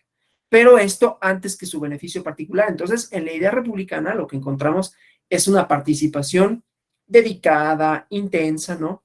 Y por lo tanto, a la ciudadanía se atribuye responsabilidad, desinterés, porque en todo momento tendrían que estar dispuestos a sacrificar su comodidad, su patrimonio, bueno, su vida, ¿no? En aras del interés público. Entonces, en la tradición republicana hay una desconfianza a la riqueza, ¿no? El ciudadano ideal es un pequeño propietario, modesto, ¿no? Trabaja con sus manos, no ambiciona poder ni riqueza, porque el lujo lo corrompe, ¿no? No estoy diciendo que así sea, estoy diciendo más o menos cuál es la idea de esta tradición. Y luego viene la tradición liberal, que casi está del otro lado, ¿no? Y tiene su origen remoto en la idea de la ciudadanía de la Roma imperial, en donde hay derechos. Evoluciona, desde luego, se transforma, ¿no? Adquiere un perfil moderno conforme se imponen límites al poder monárquico a lo largo de la Edad Media. En todas sus versiones obedece a limitar el poder para permitir la libertad individual. ¿Sí? Aquí ya no es la formación de voluntad colectiva, sino los derechos individuales. ¿Sí? Entonces, claro, hay varias versiones, ¿no? Para esto podríamos pensar en el libro de Isaiah Berlin, Dos conceptos de libertad. Pero bueno, en términos generales, para la tradición liberal, la ciudadanía es un conjunto de derechos que garantizan el ámbito de libertad personal al amparo del poder. Libertad de conciencia, libertad de expresión, libertad de tránsito, ¿no? Dije que iba a hacer una crítica a los liberales, porque estos me encantan, porque son bien... Es muy cómodo, ¿no? Es muy cómodo. Yo soy liberal, ¿no? Y entonces eso quiere decir que todas las ideas son válidas, lo cual no es cierto, ya lo había dicho. Y por otro lado es reductivo, ahorita lo vemos. Pero entonces, es lo que Isaiah Berlin, en este ensayo que les digo, ¿no? De dos ensayos, dos conceptos de libertad, llama libertad negativa. La posibilidad de actuar sin ninguna clase de interferencias, ¿sí? Claro, depende en qué pongamos el énfasis, en las libertades o en la participación. Si está en las libertades, el sistema es preponderantemente individualista. La autoridad tiene facultades, es menos lo que puede exigir en nombre del interés público. Hay un choque. Lo vemos, ¿no? hay una disputa, y no estoy hablando de ninguna política en particular, ni de que si un actor político o nada, solo estoy diciendo, hay una disputa entre, piensen ustedes en cualquier controversia jurídica contemporánea, y vamos a ver dos formas de entender un fenómeno, ¿no? ¿A qué atiende? A una libertad individual que se reivindica como deseable o a un interés colectivo. Fumar, ¿no? Los etiquetados, exceso de, pero es que la persona, y tiene problemáticas, ¿no? Porque cuando pensamos en lo individual, entonces el problema es de la persona, ¿no? Ah, tú no tiras tu basura. No es un problema colectivo, es un problema de la persona cochina. No es un problema colectivo, es un problema de la persona que no paga sus impuestos. Como ven, yo no estoy de acuerdo con esta tradición, ¿no? Ni del individualismo como el productor de cosas, ¿no? La idea de, es que si tú eres una si tú cambias, todos cambian, ¿no es cierto? Yo podré pagar mis impuestos a tiempo, yo podré ser buena onda con mi arrendadora, lo cual no quiere decir que se va a acabar ni la corrupción, ni se va a acabar los baches en la calle, ¿no? Y, no, pero yo manejo bien, eso no va a acabar los accidentes de tránsito, ¿no? Entonces, reducirlo al individuo es problemático, solo lo voy a dejar ahí, porque no es una clase que tenga que ver con eso, pero siempre me gusta darle palazos cuando puedo al liberalismo, porque más tiene otro problema el liberalismo que se vincula con lo político. Bueno, con lo político, desde luego, con la comunidad política, porque dices, pues el problema somos los mexicanos malos, ¿no? Somos más los buenos. Todas estas cosas fantasiosas, reductivas, que colocan a la persona como la única responsable, ¿no? Y la única, pues, entonces el ciudadano se siente como atrapado, ¿no? Así, es que no es suficiente, y entonces tengo que hacer más, y pues nunca vas a lograr cambiarlo por ti. Y decía, otro tipo de conflictos que tienen que ver con interés público y interés privado, ¿no? Que se vislumbran y que se resuelven y que yo creo que todavía va ganando la batalla el interés privado, porque ha sido como la ideología de los tiempos, ¿no? Y tiene muchas trampas, porque además la tradición liberal, piensen ustedes en John Stuart Mill, en John Locke, ¿no? Todos hombres, qué casualidad, y que ellos piensan en el ideal ciudadano de una manera muy restringida, ¿no? ¿Quiénes son ciudadanos para Locke? ¿No? Y no estoy con ello criticando, es maravilloso el ensayo sobre el gobierno civil en sus 2 volúmenes, muy ilustrador, ¿no? Pero, visto bajo ojos críticos, decías, pues también tenía una idea muy aristocratizada, ¿no? Blancos, propietarios y con una religión protestante, ¿no? Esos eran los que podían ser ciudadanos, ¿no? Y tiene otro problema, que se refleja sobre todo en John Stuart Mill, que dan por sentado, a diferencia de lo romano que decíamos, la heterogeneidad, dan por sentada la homogeneidad. Entonces, lo que sea diferente, se restringen sus derechos. Otra vez, pues es la misma idea de blancos, propietarios, ¿no? Pues, desde luego restringe los derechos políticos a quienes no cumplen con esas características, ¿no? Bueno, ya. Bueno, no, a ver, otra cosa más. Y esto tiene, decía, implicaciones políticas porque al pensar de esta manera aristocrática, entonces también las libertades son no solo obvias, sino son fáciles de alcanzar, porque son libertades con respecto al Estado, ¿sí? Y son libertades, ¿no?, que tienen que ver con la pluralidad de ideas en una sociedad homogénea, en donde no todos son ciudadanos, ninguna es ciudadana. Todos los que son ciudadanos tienen ciertas características. Entonces, a partir de eso, es más o menos fácil decir, bueno, la pluralidad de ideas, pues sí, porque no hay mucha divergencia. Y entonces venimos a la parte que a mí más me gusta, que tiene que ver con la tradición democrática. Es mucho más difícil de definir, que es mucho más confusa, porque reformula por un lado la idea republicana, pero cuenta con el tipo de derechos que elabora la tradición liberal. Entonces, por un lado, se afirma la importancia de los derechos individuales. De hecho, hemos hablado de derechos políticos y hablamos de muchos desde una esfera individual, desde luego el de asociación, que decíamos puede tener ciertas acotaciones, pero la participación es ciertamente un derecho que se puede reclamar de manera individual, también colectiva, ¿no? Como partido. Tiene sus dos derivas. Pero entonces, en la medida en que hay importancia de derechos individuales, también supone que hay ideas, creencias, opiniones diferentes, intereses diferentes, que en alguna medida son legítimos, que no se puede imponer una idea sustantiva del interés público, se va reelaborando, pero considera también que la participación es importante. Entonces, hay un criterio básico que es la voluntad de la mayoría, que desde luego es problemático, ¿no? Esta idea de la voluntad de la mayoría, ya lo saben ustedes, los órganos contramayoritarios, restar poder y así sucesivamente. Pero entonces, aquí, casi los individuos, aquí sí ya se hace extensivo el concepto, ¿no? Tenemos un conjunto básico de derechos. Estos permiten que cada quien se forme su propia opinión, que la pueda exponer, que la pueda defender. Está garantizado. Vean cómo esto tiene sus vínculos con los derechos que hablamos, ¿no? Tiene su parte técnica, o sea, aquí está hablando de una parte como histórica, sociológico, política, pero que tiene, desde luego, esto va de la mano con figuras jurídicas porque en eso cristalizan, ¿no? Entonces, es la garantía de que todas y todos puedan participar en pie de igualdad para tomar las decisiones que afectan al grupo. Fue lo que expuse al principio, ¿no? Con las palabras de la CIDH, ¿no? Está implícito que los intereses son distintos, que a veces son contradictorios, que no hay una solución única para los problemas colectivos y que no hay una decisión correcta. Por eso decía, entonces, ¿cuál es el motor? El conflicto. Y que el conflicto es legítimo siempre y cuando se mantenga en los márgenes de lo democrático, que tampoco es tan fácil de deducir, de definir, de establecer, ¿no?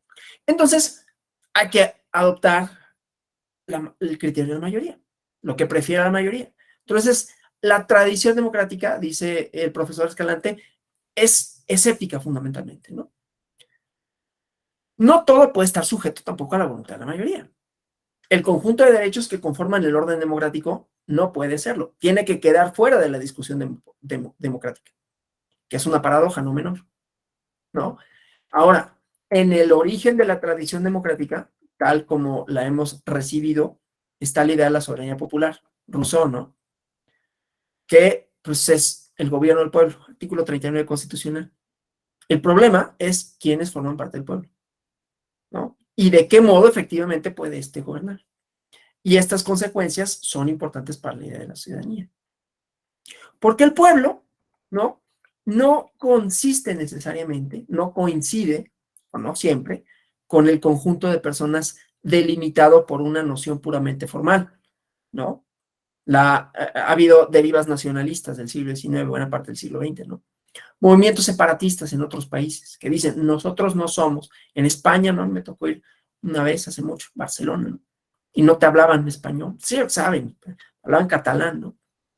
Dices, no, yo no, bueno, y creo que todavía pasa. Ha habido intentos, ¿no? Para separarse de España, ¿no? No somos españoles, somos catalanes, ¿no? Y así los vascos, solo que los vascos con la deriva terrorista. Y así en Escocia, ¿no? Que en Escocia es diferente, porque ahí tienen otro problema, pero está en Irlanda del Norte, ¿no? También el ejército republicano irlandés, o sea, como derivas terroristas, ¿no? Que reivindican pertenecer a otra comunidad. Es un problema, ¿no? El establecimiento de fronteras, a veces arbitraria, a veces que implica el ejercicio de poder, también genera relaciones conflictivas. Es lo que está detrás, por ejemplo, de lo que sucedió en Ruanda, ¿no? El asesinato, el genocidio en Ruanda, pues también tuvo que ver con Bélgica, que partió así, porque sí, a dos tribus que no eran propiamente amigas, ¿no? Y las puso en un país, y bueno, ya el resto de los problemas tienen hasta ahí que ver con unos gringos, ¿no? Que hicieron ahí sus cosas, pero bueno, no importa. El chiste, pues, es que las fronteras, la delimitación territorial, también reconfigura comunidades políticas y no siempre es como un orden natural, preestablecido, racional, ¿no? Inclusive para nosotros, para México, pues pasa con estas ideas del pluriculturalismo, ¿no? Que a eso voy. O sea, había una serie de pueblos originarios y de pronto le dijeron, pues es que te llamas México y el idioma oficial es el español, y hay una serie de prácticas y de símbolos a los que te tienes que adscribir. ¿Por qué no? Yo estaba aquí antes y ahora resulta que tengo que ser así. Bueno, no importa. El chiste es que tiene sentido y efectos políticos y de participación, y que es mucho más complejo que solo decir es una definición que implica esto y que tiene estos instrumentos y se protege así. Porque tiene todo este contenido, que para mí es como la carnita, ¿no? No es en detrimento de nada, pero para mí es como de, les doy una clase de pozole o de, no me gusta el pozole, pero, o de sopa maruchan, ¿no? La sopa maruchan, pues todas saben igual, y está bien, te quitan el hambre, pero el otro tiene carnita, según yo. Mejor habrá quien diga, no, pero pues a mí no me gusta la carnita que le ponen, ¿no? Y eso ya es otra cosa. Pero bueno, tiene toda esta importancia, ¿sí? O sea, el pueblo, decía, no necesariamente coincide con el conjunto de personas que delimita, ¿no?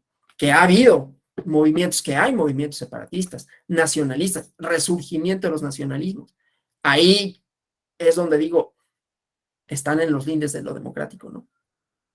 En España, Vox, ¿no? En Italia, la Liga, y así, algunas otras agrupaciones. Bueno, el partido del Tea Party en Estados Unidos, ¿no? El ala más recalcitrante de los republicanos, en donde está el expresidente que aquí tengo en mi punching bag, tengo su cara para cuando me estrese.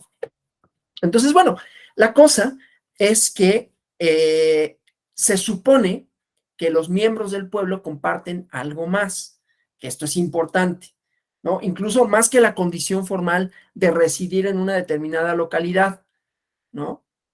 Y esto decía, pues ha tenido problemas. Los croatas no correspondían con la ciudadanía yugoslava y entonces está ahí el conflicto, ¿no? Pero bueno, entonces la soberanía popular, la noción de soberanía popular justifica mecanismos de exclusión que minan desde luego la idea de la ciudadanía y que al final le convierten en otra cosa, que remite a identidades que se imaginan más sustantivas. Entonces, bueno, la idea de ciudadanía democrática, entonces, tiende a lo inclusivo, tiende a pensar que, por un lado, la tradición liberal limita la idea de ciudadanía porque no solo se trata de la libertad de opiniones, ¿no? De decir, yo le voy al rojo y yo le voy al azul y yo le voy, ya estoy diciendo colores, X, Y, Z, yo le voy a X, yo le voy a Y, yo le voy a Z, y que en eso, a eso se reduce la diferencia de opiniones, cuando en realidad la diferencia de criterios, la pluralidad social, la heterogeneidad, como la entendía la República Romana, quiere decir distintas formas culturales de identificarse, de significarse, de entenderse como colectivos, parte de un todo, ¿no? Entonces, aquí ya vamos a encontrar todas las distintas y que desde luego se vinculan con derechos políticos y que desde luego se vinculan con participación y representación y la representación efectiva, a la que me voy a referir, porque entonces todos esos grupos, toda esa heterogeneidad social se considera, por un lado, legítima, por otro lado, deseable, pero además tiene derecho de deliberar.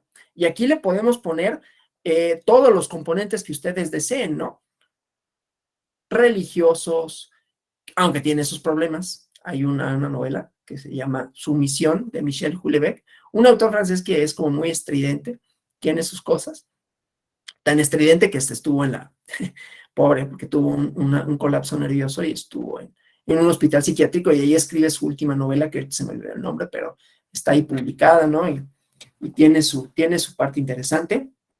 Pero bueno, él piensa en Francia, ¿no? La cuna de las libertades. ¿Qué pasa si ante el gran número de personas de religión musulmana, con todo lo que eso implica, ¿no? Para ideas de libertad, para ideas de ciudadanía, para ideas de la mujer, forman una agrupación política y no solo la forman, ganan.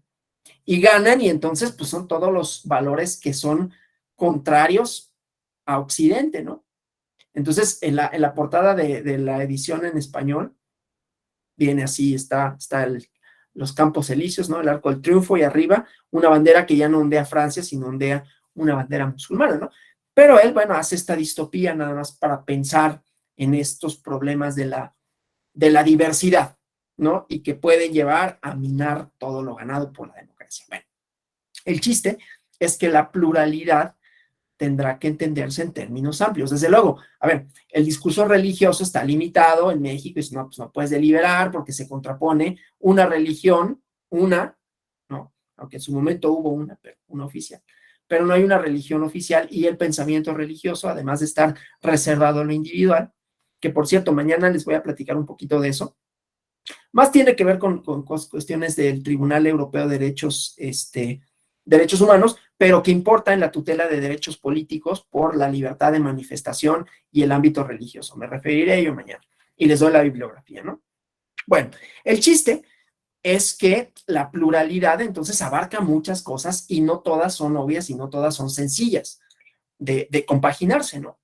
Cuando decimos cultural, pues vamos a entender un montón de cosas, vamos a entender símbolos, vamos a entender lenguaje, vamos a entender, insisto, formas, vamos a entender diversidad, ¿no? Diversidad sexual, diversidad ideológica, desde luego, diversidad hasta territorial, voto de las personas en el extranjero, diversidad lingüística, diversidad étnica, ¿no?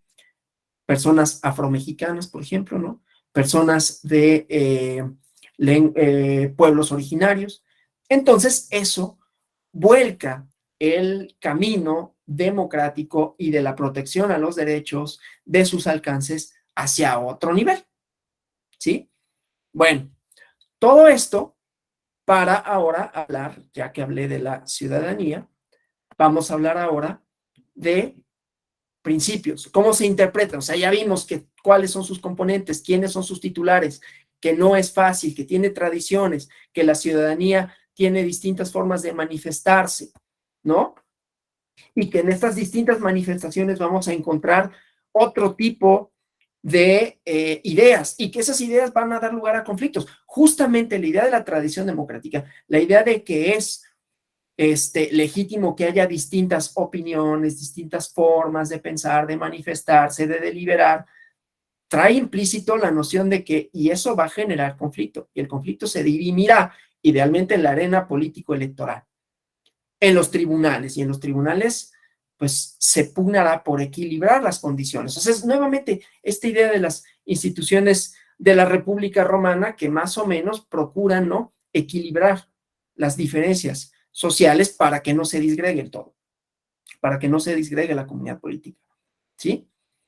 Y aquí entran los poderes judiciales, insisto, pero el punto central pues es el conflicto, porque para que haya decisiones judiciales pues tiene que haber alguien que diga: yo tengo algo que decir, ¿no? Yo tengo algo que pedir, yo tengo algo que reclamar, soy titular en lo individual, en lo colectivo, de derechos subjetivos públicos y quiero que se me reconozcan. Bueno, estos principios interpretativos de los derechos políticos, ¿no?, vienen dados por la Carta Americana de Derechos Humanos, ¿no?, que es un tratado internacional. Entonces, respecto a la aplicación, la interpretación de los derechos políticos, hay principios establecidos que se derivan del derecho internacional público y los principios derivados del derecho constitucional, ¿no?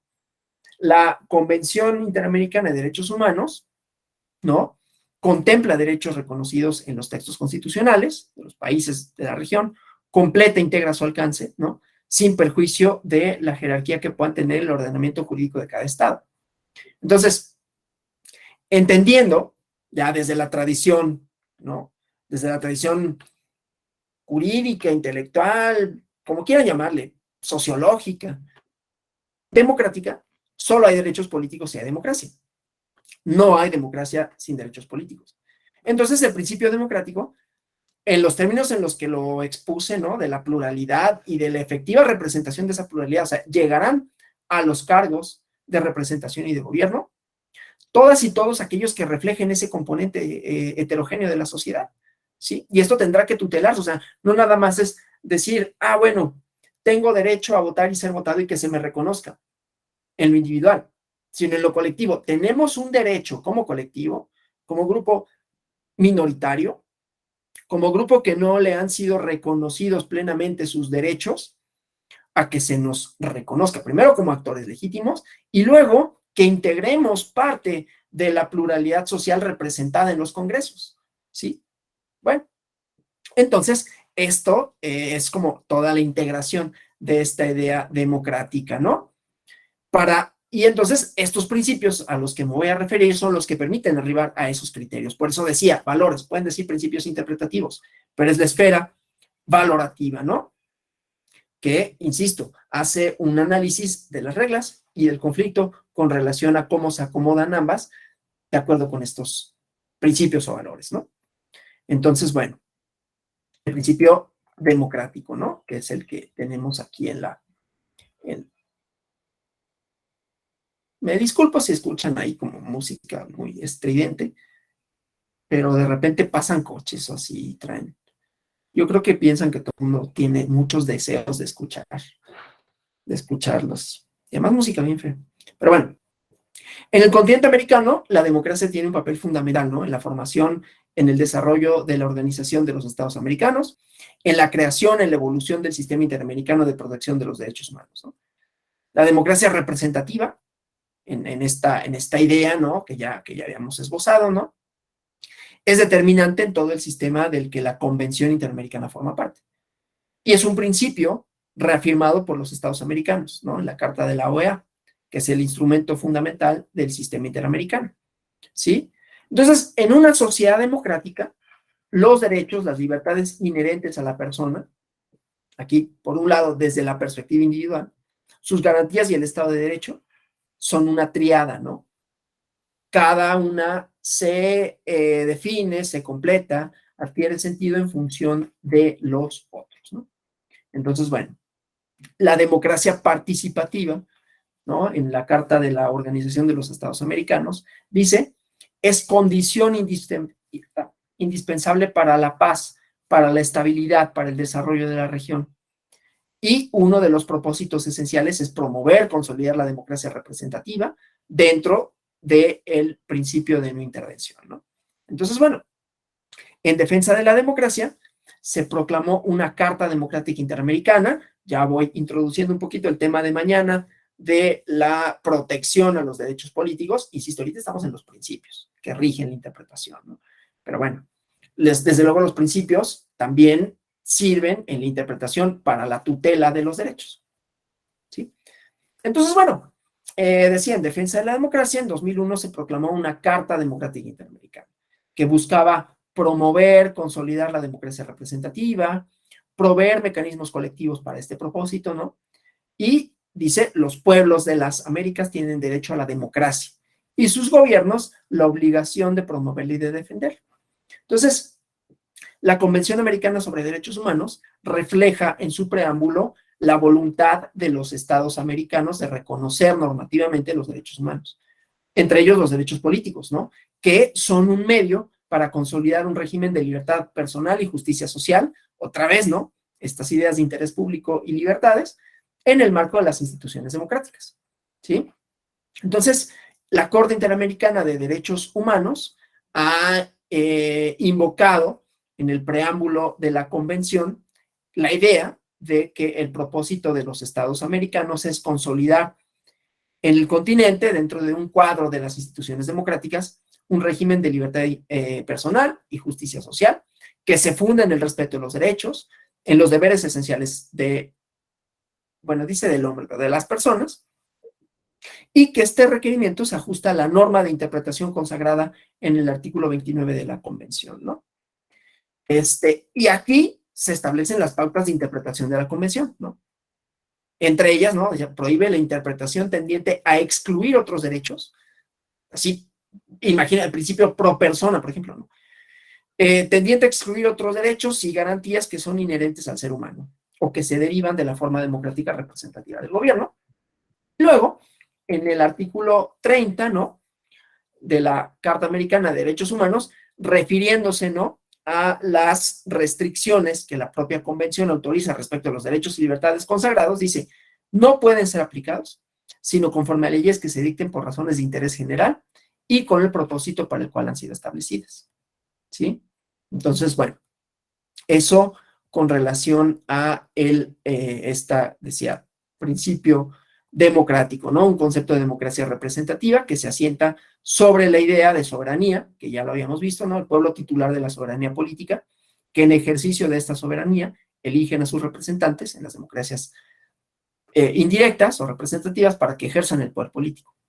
Que estos representantes son elegidos por ciudadanos para aplicar medidas políticas determinadas, pero también estas representantes o estas representantes tendrán que ser esto que les digo, representación efectiva. Tendrán que reflejar la pluralidad social, no solo la pluralidad social en sentido de todas las dimensiones culturales, de todas las dimensiones sociales que implican una comunidad política heterogénea, ¿no? Entonces, bueno, obviamente implica debates sobre la libertad de expresión, ¿no? Debates sobre la libertad de asociación, del derecho de reunión, ¿sí? Entonces, bueno, en el sistema interamericano, la relación entre derechos humanos, democracia representativa y los derechos políticos en particular, va quedando, ¿no? O queda plasmada, señala en la Carta Democrática Interamericana, los elementos esenciales de la democracia representativa, entre otros, son el respeto a los derechos humanos, las libertades fundamentales, el acceso al poder y su ejercicio con sujeción al Estado de Derecho, la celebración de elecciones periódicas, libres, justas, que tengan como fundamento el sufragio universal y secreto, en donde sea una expresión de la soberanía del pueblo, que el régimen plural de partidos y organizaciones políticas exista, sea eficaz, se promueva la separación, desde luego, e independencia de los poderes públicos, ¿no? Entonces, en el sistema interamericano hay un concepto acerca de la importancia de la democracia representativa, ¿no? Como un mecanismo legítimo para lograr una realización, respeto de los derechos humanos. Y como derecho humano en sí, ¿no? O sea, la protección de derechos civiles y políticos en el contexto de democracias representativas, así como controles constitucionales, ¿no? Una jurisdicción contenciosa en donde el incumplimiento de los principios de interpretación, empezando por el democrático, que se derivan y que vamos a seguir viendo, ¿no? Solo podría generar violación del derecho que haya sido indebidamente interpretado a la luz de estos principios, ¿no? Entonces, el principio democrático impone una interpretación sistemática de los derechos políticos, ¿no? Cada uno de los derechos que se contienen en la Convención, en el Pacto de San José, en los instrumentos diversos internacionales, tienen su ámbito, sentido y alcance propios. A veces, por circunstancias particulares del caso, por la interrelación que guardan, es necesario que se analicen en conjunto para dimensionar de manera apropiada las posibles violaciones y sus consecuencias, sobre todo si se trata de derechos políticos, ¿no?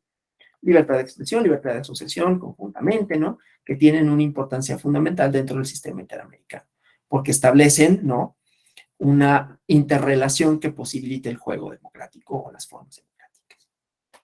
Mañana vamos a hablar de algunos otros principios, decía la tutela de los derechos, con esta idea del conflicto como motor, una parte jurídico-técnica un poquito más, pues más cargada de lenguaje jurídico, pero bueno, hasta aquí yo, no sé si tengan preguntas, comentarios.